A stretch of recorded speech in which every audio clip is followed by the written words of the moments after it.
Hello and welcome to Business 360. I'm Shireen Bhan. The headlines we're tracking for you this evening. The Supreme Court forms a 5-member committee headed by a retired judge to review regulatory mechanisms and protect investors after the Hindenburg report on Adani. Also orders Sebi to probe the allegations made by the Hindenburg research group against the Adanis to submit a report within 2 months. Adani Group stocks recover more lost ground after a series of block deals worth more than 15,000 crore rupees. Sources say the promoters sold stake in 4 group companies to a leading US-based fund. The Supreme Court stops the government from unilaterally appointing election commissioners, rules that appointments should be done on the advice of a panel with Prime Minister, the leader of the opposition in the Lok Sabha and the Chief Justice of India. The process will remain till the government frames a specific law.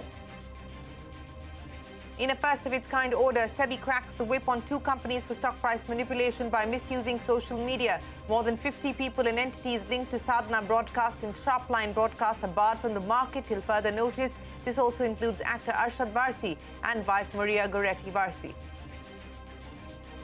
Relief for lenders to debt-ridden Reliance Capital. The Company Law Appellate Tribunal allows Committee of Creditors to initiate another round of bidding. Lenders can now seek better offers from the 2 suitors, the Torrent Group and the Hinduja Group.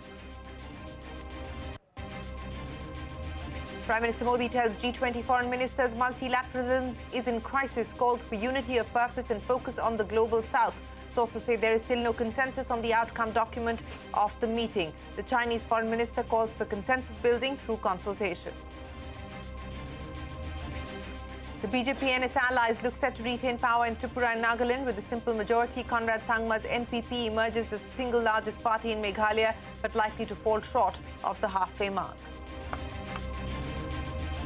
After witnessing the hottest February in 122 years, temperatures are likely to soar in March. Met sees temperatures staying above normal. SkyMet predicts the mercury could rise to 40 degrees Celsius on the plains, affecting grain filling of wheat, chana and mustard.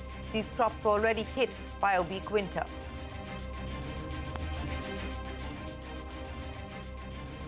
Let's go straight to the top story this evening. The Supreme Court has set up a 6-member expert committee headed by former Supreme Court Judge A.M. Sapre in the Adani-Hindenburg case. The panel comprises of veteran bankers like O.P. Bhatt and K.V. Kamath, and this committee will now review the regulatory mechanism and also suggest steps to protect investors from market volatility. The court has also directed market regulator Sebi to probe allegations made by the Hindenburg Group against Adani, and also if the Adani Group flouted the 25% minimum public shareholding rules among some of the other allegations made. Less than an hour after the court's order, Gautam Adani tweeted, and I quote, "The Adani Group welcomes the order of the Honourable Supreme Court. It will bring finality in a time-bound manner. Truth will prevail." End of quote. Ashmit Kumar is standing by with the details of the Supreme Court's order. Ashmit, the committee being set up by the Supreme Court, it had rejected the government's demand, saying that the government itself would set up a committee. And more importantly, the court also asking Sebi to look into several allegations that have been levelled by the Hindenburg Group. And, of course, the committee will be expected to give its recommendations in the next 2 months. Indeed, the Supreme Court giving a very pointed order in terms of what needs to be done, what are the stakeholders, what are is the mandate in question, and what is the timeline in question. We'll take our viewers through that one by one. First, as far as the expert panel itself is concerned, the Supreme Court was very clear. It will not accept suggestions from the petitioners, nor will it accept suggestions from the government on who should be a part of this expert panel. It will do it by itself. And it has come out what looks like a committee which has members which have significant experience in the field. So we're talking about the likes of veteran bankers, like you pointed out, the likes of O.P. Bhatt, K.V. Kamath. We also have Nandan Nilekani on board. Justice Devadhar will also be there. Somsekhar Sundaresan. Mind you, he's one of, in fact, the lawyers who was recommended by the Collegium for elevation as a judge. He will also be a part of that. And this, of course, will be headed by Justice A.M. Sapre. The mandate is very clear. As far as this committee is concerned, they will look at not just aspects of investor protection. They will give recommendations on improving upon the current framework, but they will also look at whether or not there has been any instances of regulatory failure in accounting for and then dealing with the situation that have, in fact, been red flagged as a part of the Hindenburg report, which is what brings us to the second aspect. which way will now Sebi head as far as investigations are concerned. Now, Sebi, as a part of its submissions before the Apex Court, had not informed any specifics as far as that particular investigation is concerned, and therefore, the Apex Court has given a three-part direction to Sebi, three aspects that Sebi needs to probe into. One is minimum public shareholding norms. The second is securities contract rules and regulations, whether or not that has been complied with. And finally, manipulation of share prices. All these three aspects will now specifically have to be looked into from the Adani-Hindenburg saga angle, and that is something that Sebi will have to do over the course of next 2 months and submit its status report. So again, this time-bound exercise is what the Apex Court is hoping for, and is hoping that these recommendations from the expert panel will take these proceedings forward.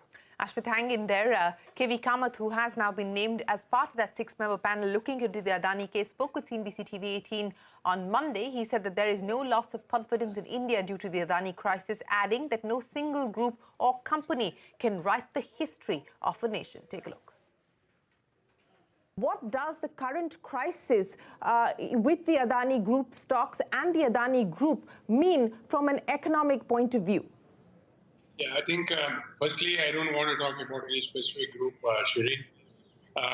The market is functioning, the banks are functioning. The rest of it is, I do not really want to comment on.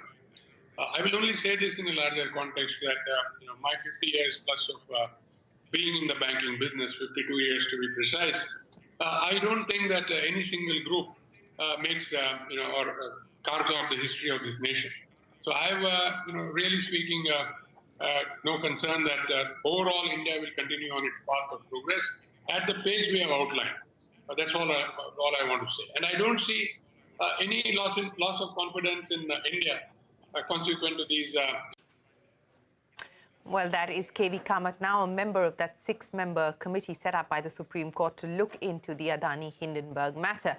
Well, another day of gains for the Adani Group stocks today. The 10 stocks gained a market cap of 30,000 crore rupees, and this comes on the back of 4 large block deals. Adani Enterprises saw close to 4 crore shares changing hands. Adani Port saw close to 8.6 crore shares changing hands. Adani Transmission and Adani Green saw 2.8 and 5.5 crore shares change hands respectively. In total, 15,500 crore rupees was raised via these block deals. We learned from sources the buyer was a leading US-based fund.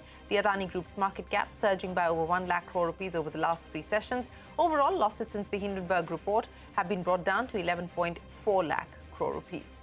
But on to the broader market action. It turned out to be a range-bound session on Dalal Street. We saw the sensex and the nifty wiping out gains clocked yesterday. The sensex lost over 500 points. The nifty lost nearly 130 points. Banks and mid-caps also under pressure. And there is more from the markets. Regulator Sebi has cracked the whip on 2 companies for stock price manipulation by misusing social media. More than 50 people and entities that have been linked to 2 stocks, Sadhana Broadcast and Sharpline Broadcast, have been barred from the capital market until further notice. Yash is standing by now with the details. Yash, the first action by the regulator against the use of social media in a pump and dump scheme. Take us through the details, the modus operandi and what the orders say.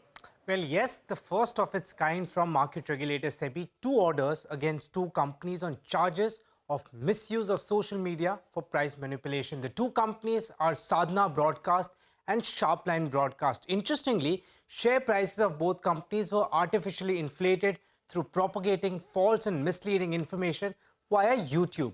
The modus operandi was a group of individuals purchasing shares at a much lower price and then uploading false and misleading videos on YouTube, recommending buying these shares to the larger public. These YouTube channels have lakhs of subscribers and the videos received crores in viewership. Now, the false and the misleading videos were boosted by promotion through paid advertising campaigns. The natural outcome of the process was a spurt in volume and the price of the shares, helping certain KMPs and people in the know of the matter offload their shares to the general public. Notices mentioned by Sebi in its order against the 2 companies include creators of YouTube channels, net sellers, profit makers and volume creators. Sebi sort of been able to establish connection between all these 3 categories of individuals. Now, in the case of Sadhana Broadcast, Sebi has named 31 people as notices, which include actor Arshad Warsi and his wife Maria Gurati Warsi, who made profits of 29 lakh and 38 lakh respectively. In its orders in the Sadhana price manipulation case, Sebi has barred all notices from accessing the capital markets till further notice. Also, certain notices will have to disgorge their illegal gains of nearly 42 crore as penalty. Now, in the case of the second company, that is Sharpline Broadcast, Sebi has named 24 people as notices. All these notices again have been barred from accessing the capital markets till further notice from the regulator. Also, certain notices will have to disgorge their illegal gains of around 12 crore as penalty. All right, Yash, many thanks for joining us. In what comes as relief to Reliance Capital's lenders, the National Company Law Appellate Tribunal has allowed the Committee of Creditors to hold a second round of auction to sell the debt-laden company. The lenders can now seek better offers from the two suitors, that's Torrent Group and the Hinduja Group.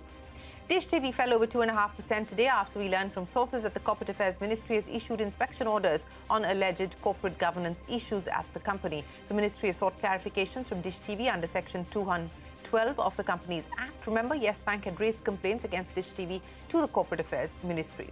Health insurance premiums are likely to cost you more going forward. Sources tell CNBC-TV18 that health insurers have increased their premiums by 15 to 18%. HDFC Ergo has raised its premium by 25%, ICICI Lombard by 10 to 15%, and others like Aditya Birla, Niva Bupa and Reliance General by up to 8 to 20%. Experts suggest the hike is likely on the back of rising inflation in the healthcare sector. Footwear and apparel giant Nike laid off several employees. Most of these job cuts affected Nike recruiters. The employees posted on LinkedIn after Nike announced the resignation of Ratnakar Lavu, the top technology executive at the company. Some of the affected employees expressed disappointment and frustration, saying that they were blindsided by the layoffs and did not receive adequate support from the company. Well, we will head into a break, but when we return, we shift the focus on the 2023 India Philanthropy Report by Dasra and Bain. We speak with Neera Nandi and Jishnu Bhattabayal on the big highlights coming in from the Philanthropy Report this year. That and more when we get back.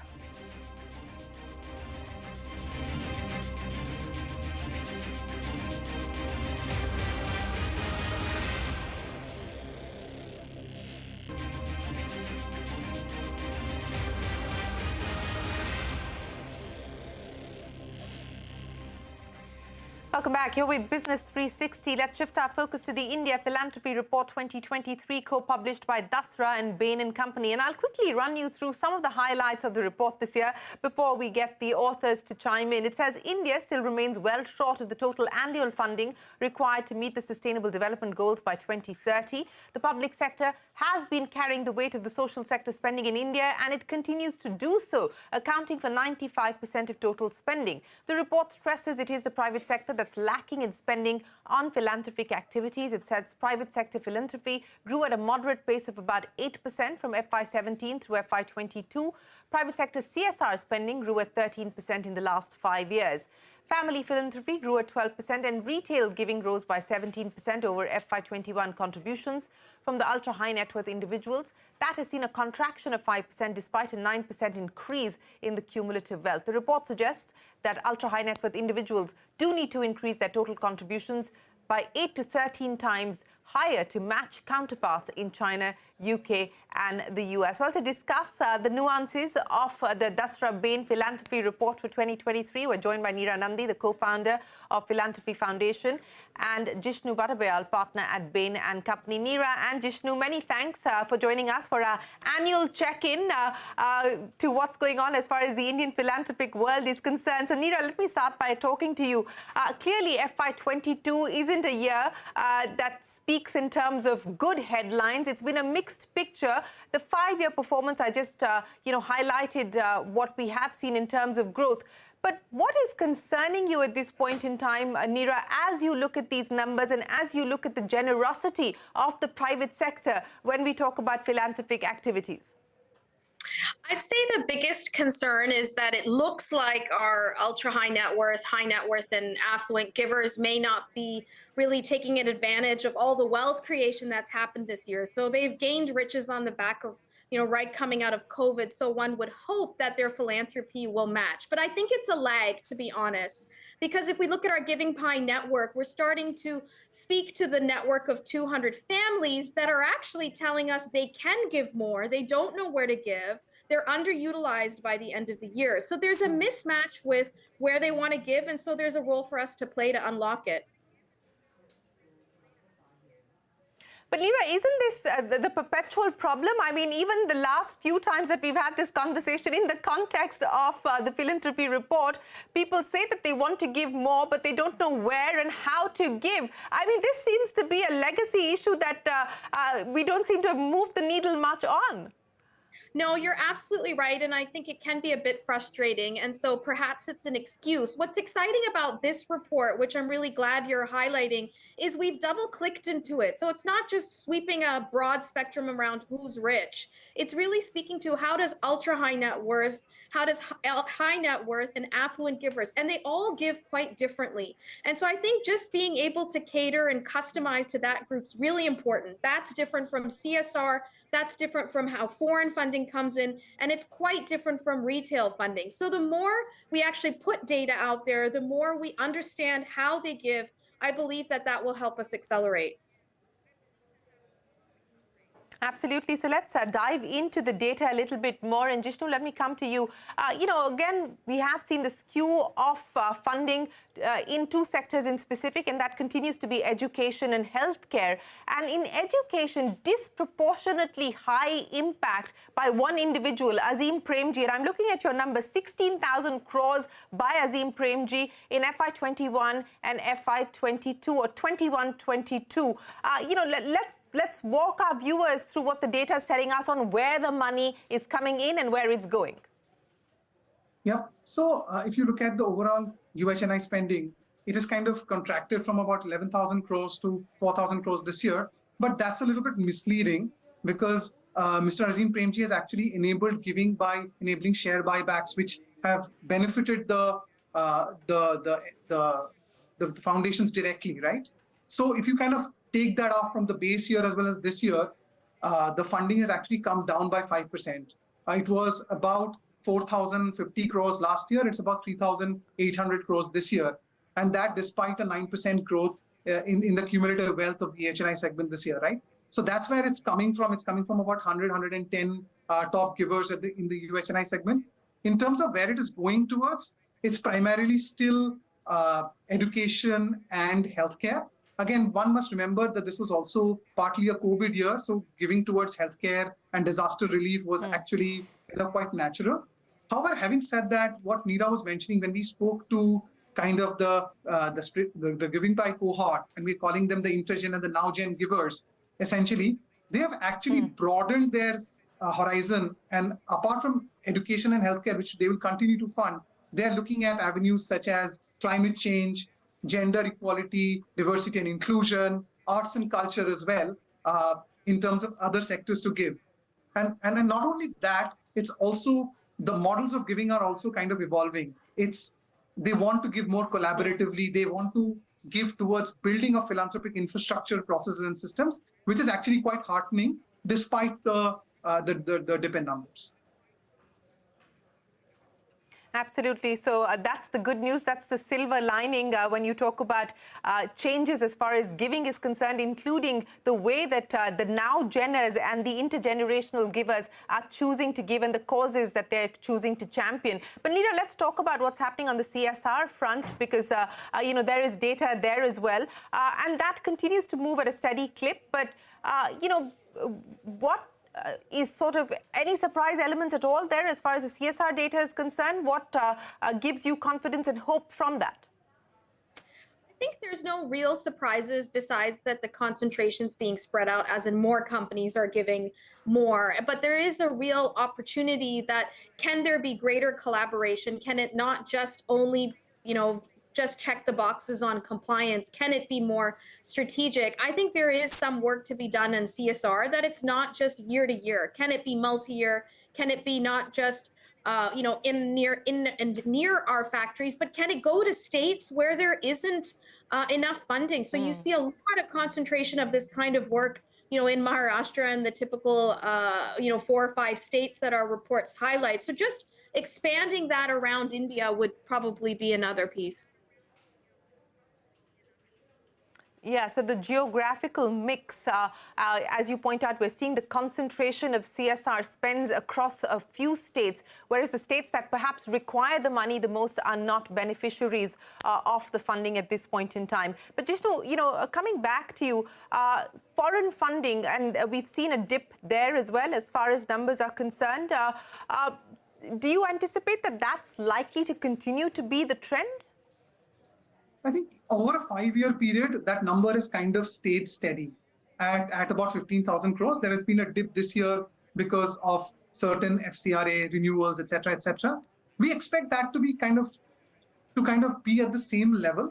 I think the mantle should be on Indian givers, both on the retail side as well as on the HNI, UHNI side, to kind of fund towards nation building, to fund towards the philanthropic activities in India.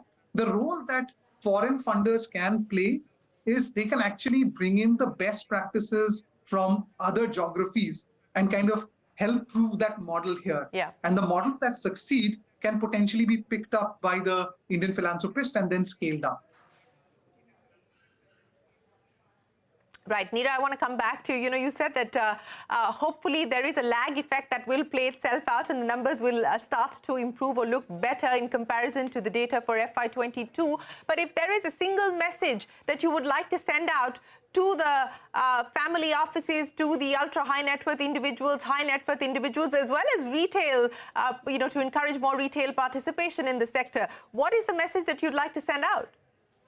I'd love to say that we have to take responsibility for progress of our own nation and to take that philanthropy, take risk, and ultimately create some impact on lives. There needs to be a lot more equity in our country for all of us to progress together and thrive as a nation. So unlock it. There's lots of different places to give. That's an excuse. So come to Dasra and we'll help you unlock that. We can't only rely on foreign funding. So I think the importance of domestic philanthropy, especially as a middle-income country. If you look at our economic growth rate, we're all busy celebrating that growth. There has to be a way to bring everybody along.